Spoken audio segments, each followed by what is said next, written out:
मैं शुक्रिया अदा करता हूँ IMCR और APCR के सभी जिम्मेदार हजरात का कि उन्होंने एक जो इस वक्त हमारे मुल्क का बहुत अहम मौजू है उस पर जो पब्लिक मीटिंग की है, और यकीनन इस वक्त इस पूरे मुल्क के अंदर जगह जगह जो तंजीम हैं, हमारे वक्फ के बिल जो कि अब कानून की शक्ल ले चुका है, काफ़ी सारे प्रोग्राम हुए भी हैं और लोगों के तासुरात आए भी हैं। हमें खुशी है इस चीज़ की कि जहां इस लड़ाई को लड़ने के लिए जो मसला इस मुल्क के मुसलमानों से जुड़ा है, लेकिन हमारे इस जंग को लड़ने के लिए हमारे त्रिपाठी जैसे हमारे सरपरस्त, हमारे जिम्मेदार लोग भी हमारे इस जंग के साथ हैं। मैं उनका भी तहे दिल से शुक्रिया अदा करता हूं। जनाब, मेरी इस जो वक्त बहुत नाजुक है और ये कहने में मुझे कोई परहेज भी नहीं, इस मुल्क के अंदर सरकार जो बिल लेकर के आई वक्फ के ऊपर, मैंने पहले भी कहा था कि हमारी लड़ाई ये नहीं, हम इसका विरोध इसलिए नहीं कर रहे कि इसको बीजेपी इस बिल को लेकर के आई और कानून बनाया। हमारी लड़ाई इस वजह से है क्योंकि इनकी नीयत साफ नहीं है। इनकी नीयत ये नहीं कि इस वक्त बिल के अंदर हम इसको किस तरह से सुधार सकते हैं, कैसे हम इसको अच्छा कर सकते हैं, बल्कि इनकी नजर में और नीयत में इनकी जो खोट है, कहीं ना कहीं उसके अंदर बेईमानी है। और इस वजह से आज हम जगह जगह, अभी इसको आंदोलन तो नहीं कह सकते, लेकिन जो हम अपना मुजाहिरा कर रहे हैं वो इसकी एक अभी शुरुआत है।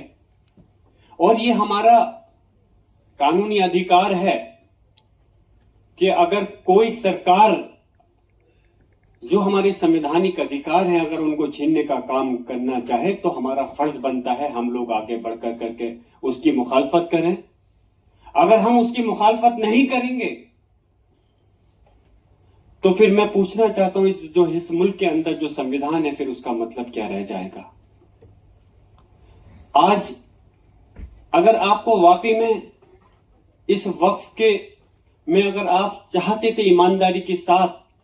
कि इसकी परेशानियों को, कमियों को दूर करें, तो मैंने कहा था हमारे जो जिम्मेदारान हैं उनसे बैठ करके एक मीटिंग करते और उसके बाद में क्या परेशानियां हैं उस पर दूर करने के लिए उस पर आप कोशिश करते, तो यकीनन हमारा भी साथ आपके साथ होता। लेकिन जिस तरह से इस बिल को जबरदस्ती ला करके रात के 2-2, ढाई बजे तक संसद को चलाकर, हमें इस चीज का मसला नहीं कि संसद को 2:30 बजे चलाया गया। अगर हमारी कौम के लिए या हमारे मुल्क के लिए 24 घंटे भी आप संसद को चलाओगे तो हम पूरी तरह से आपका साथ देने के लिए तैयार हैं। लेकिन इसलिए नहीं कि तुम हमारे अधिकारों को छीनने के लिए संसद का सत्र 2:30 बजे तक चला और जबरदस्ती ऐसे बिल को कानून बना करके हमारे ऊपर थोपने का काम करते हो। जो हमारे इस देश की सबसे बड़ी अदालत माननीय सर्वोच्च न्यायालय के अंदर जब ये मामला गया तो मैंने भी फिक्रमंद होकर करके एक रिट दायर की, और पार्लियामेंट के अंदर भी मैं सिर्फ ये नहीं कह रहा कि मैं यहां पार्टी के लिए बात करने आया हूं, लेकिन हकीकत में हमने हमारे साथ के जो पार्टी के सांसद हैं, समाजवादी पार्टी ने, या और जो विपक्ष की पार्टियां हैं, मैं उनका भी शुक्रगुजार हूं, पूरी मजबूती के साथ में इस बिल का विरोध करने का काम किया था। लेकिन हम जानते हैं कि सिर्फ वो बिल उस संसद के अंदर हमारी आवाज से वापस नहीं हो सकता था, क्योंकि वोट के अधिकार जितने ज्यादा जिसका नंबर होगा उसको उन्होंने पास करा लिया। लेकिन हकीकत है जो आज अपने आप को सेकुलर बताते हैं इस मुल्क के पार्टियां, मैंने ये बात संसद के अंदर भी कही थी कि इंशाल्लाह आने वाला वक्त इस मुल्क की आवाम सिर्फ मुस्लिम ही नहीं, दूसरी समाज से लोग भी उनको जवाब देने का काम करेंगे चुनाव के अंदर, जिस तरह से उन्होंने हमारे पीठ में छोड़ा घोंपने का काम किया है। हमारे वोट को हासिल करने का अधिकार ही नहीं है उनको, चाहे बिहार हो, आंध्र प्रदेश हो या उत्तर प्रदेश की पार्टियां हो। और उसके बाद में जब वक्त आएगा तो हमारे खिलाफ जो बीजेपी के साथ आप खड़े नजर आए, तो इंशाल्लाह उम्मीद है आने वाले वक्त में ऐसी पार्टियों को हम सब लोगों को मिलकर के सफाया करना है और ये चीज तय करनी है कि सिर्फ हमें अपनी भाषणबाजी तकरीरों से नहीं, कि किस तरह से हम अपने इस बिल को, इस कानून को की मुखालफत कर करके इस जंग को जीतने का काम करेंगे। आज ये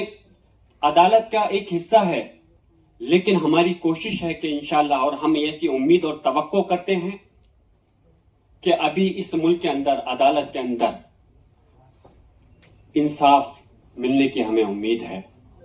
और उसी उम्मीद के जरिए से हम इस अदालत के अंदर गए हैं। जैसे भी नदीम साहब और त्रिपाठी साहब ने बताया, संभल के ऊपर भी जिक्र किया। क्या संभल को कौन भूल सकता है? जब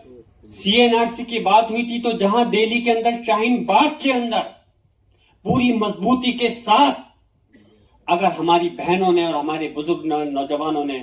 धरना प्रदर्शन किया CNRC के खिलाफ, तो अल्लाह का करम है, मैं फख्र से कह सकता हूं हमारा संभल पीछे नहीं रहा और आखिरी वक्त तक हमारे नौजवान को शहीद कर दिया गया। उसके बावजूद भी एक धरना प्रदर्शन करके, क्योंकि वो मसला सिर्फ संभल से नहीं था बल्कि हमारी पूरी मुल्क की कौम से जुड़ा हुआ मसला था, तो हमारे लोगों ने शहादत भी दी, उसके बावजूद भी पीछे नहीं हटे। अभी हमारी संभल की शाही जामा मस्जिद किस तरह से जल्दबाजी के अंदर केस डाला गया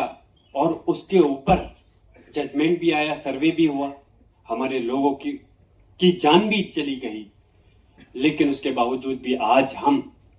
अल्लाह के करम से उस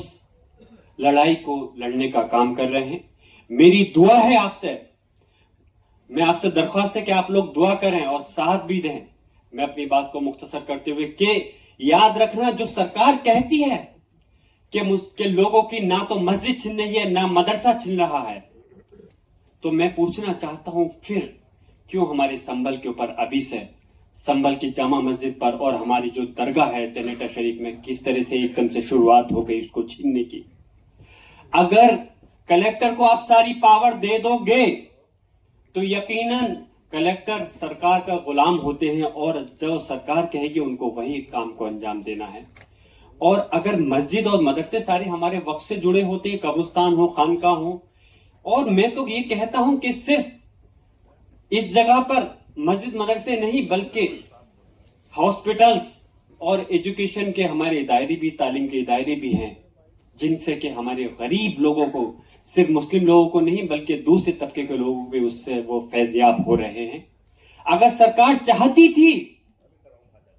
कि इसके अंदर सुधार होना चाहिए, तो तुम सरकार हमारी जमीन को छीनने के लिए नहीं बल्कि इस चीज पे कोशिश करते, जिन बड़े बड़े लोगों ने हमारी वक्फ की जगह को छीन लिया है, क्योंकि ये वक्फ की जगह कोई हमें सरकार से नहीं मिली हुई है,